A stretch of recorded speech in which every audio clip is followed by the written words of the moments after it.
Audio Jungle.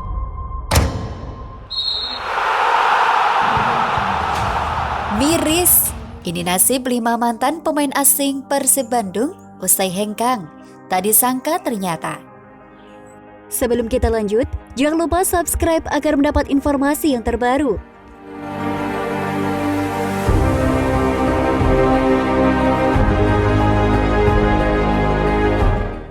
Persib Bandung saat ini memiliki 4 pemain asing untuk mengarungi Liga 1 musim 2022-2023. Mereka adalah Nick Kuipers, David Da Silva, Keiro Alves, dan Daisuke Sato.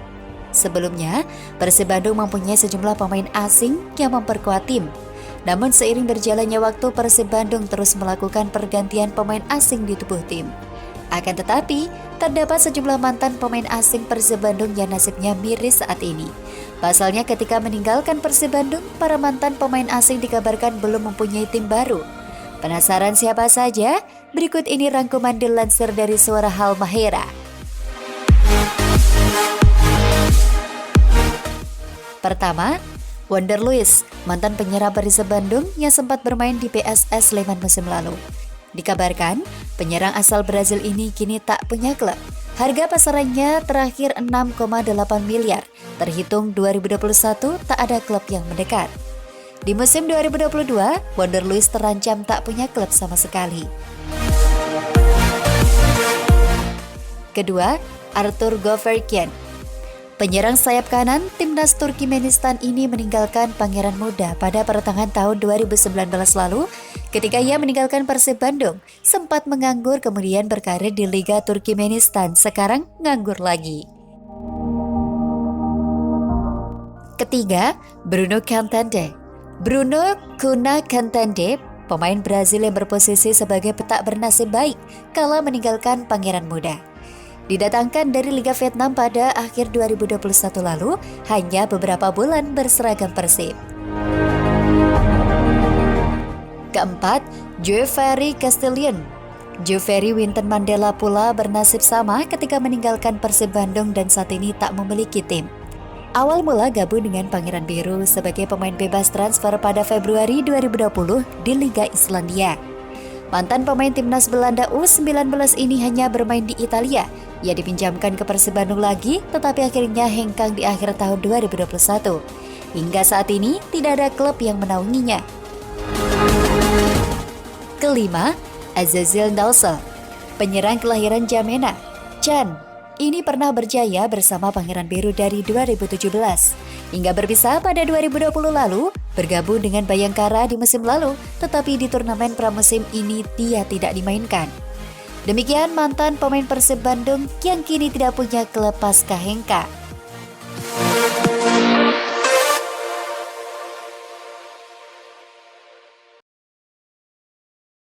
Audio Jungle.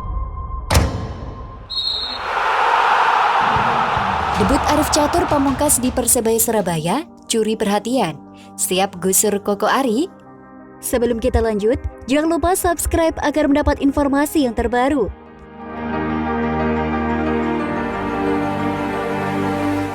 Arif Catur Pamungkas berhasil catat debut apik bersama Persebaya Surabaya. Siap gusur Koko Ari Araya?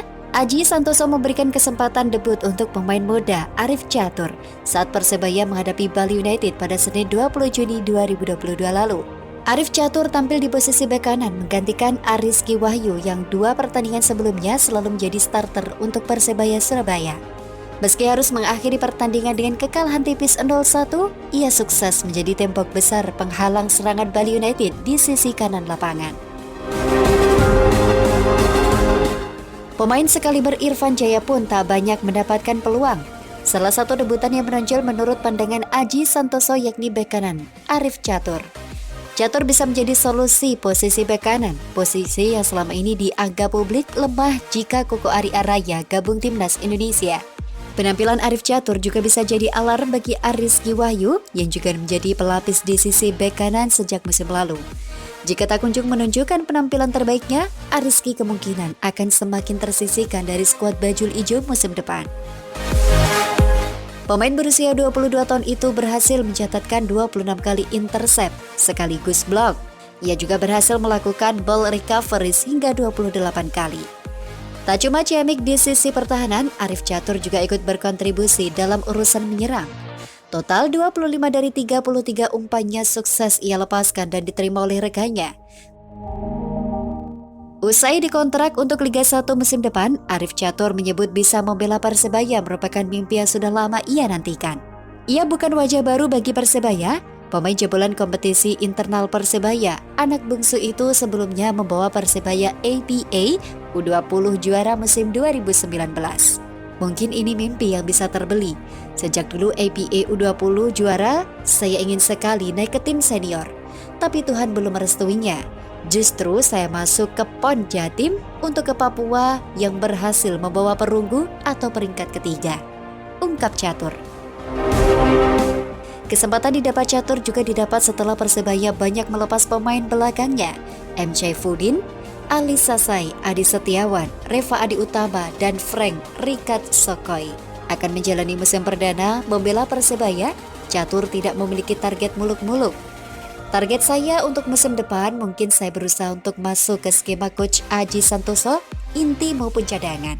Jawab pemain 22 tahun itu. Sudah pasti mendapat kesempatan membela Persebaya, Catur menyebut tak ada persiapan ekstra menetap latihan perdana tim 9 Mei nanti. Sudah pasti mendapat kesempatan membela Persebaya. Catur menyebut tak ada persiapan ekstra menetap latihan perdana tim 9 Mei mendatang. Saya akan menjaga kondisi untuk persiapan TC musim depan. Semoga semua diberikan kelancaran. Pungkasnya.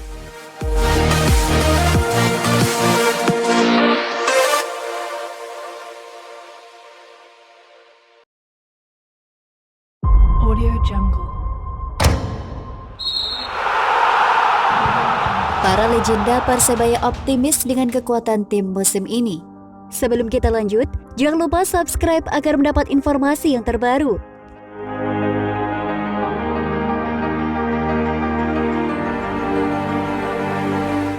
Persebaya Surabaya angkat koper dari pagelaran Piala Presiden 2022 setelah hanya bisa meraih 1 poin di grup C.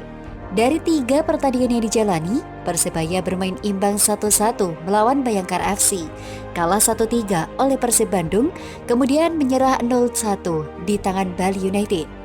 Kondisi serupa pernah dialami pada 2005. Saat itu Persebaya mengorbitkan banyak pemain muda, sebut saja M. Taufik dan Arif Arianto.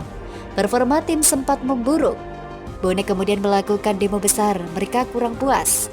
Kenang pria yang membela Persebaya periode 1994 hingga 2007 itu. Karena itu dia yakin pada skuad muda Persebaya. Apalagi Aji Santoso dikenal bisa memoles pemain muda yang baik. Apalagi secara permainan sudah bagus, tapi yang jelas pemain muda di Persebaya harus siap menghadapi tekanan. Karena tekanan di Persebaya ini berat. Jelas Mursyid. Artinya, tim pelatih juga harus mengasah mental pemainnya. Mat Halil sependapat dengan Mursyid. Itulah gunanya pramusim. Persebaya tidak harus mencari kemenangan. Pramusim itu tujuannya untuk mencari di mana kelemahan tim, dan itu harus diperbaiki sebelum kompetisi dimulai. Ucap pria asli Surabaya itu. Malah, dia melihat pola permainan Persebaya sudah bagus. Sentuhan umpan-umpan pendek sudah terorganisasi dengan baik. Ciri khas gaya main Coach Aji dengan bola pendek sudah terlihat meski mayoritas skuad dihuni pemain muda dan baru. Kalau saya lihat, tingkat komunikasi dan chemistry antar pemain yang perlu diperbaiki. Tapi itu wajar karena mereka baru berlatih sebentar. Jelas pria 42 tahun itu. Legenda Persebaya pada 1980-an, Muharram Rusdiana menilai teamwork Persebaya sudah bagus. Sudah kelihatan polanya, tinggal masalah waktu saja untuk chemistry pemain. Jelas Muharram. Istilahnya Coach Aji ini lagi cari line up untuk kompetisi nanti. Tambahnya, bagaimana dengan pemain asing? Muharram sejauh ini baru melihat Hagar Vidal dan Leo Lelis yang menggacor. Soyamamoto dan Silvio Junior belum kelihatan. Tapi bukan berarti mereka jelek. Dulu Bruno Moreira, Marukawa juga sempat diragukan. Tapi akhirnya tampil bagus. Mungkin So dan Silvio masih harus beradaptasi lagi. Beber Muharram. Roni Tanuwijaya yang pernah menjadi bagian manajemen pada tahun 2008 hingga 2009 ikut berkomentar. Menurut dia, hal yang wajar jika tim belum panas di pramusim. Apalagi Persebaya dihuni banyak wajah baru. Persebaya saat ini kan dihuni banyak pemain baru dan pemain muda. Perlu waktu untuk menyatukan mereka menjadi tim yang solid. Saya yakin dengan kemampuan Coach Aji, Persebaya akan bisa menyongsong Liga 1 dengan lebih baik, tegasnya.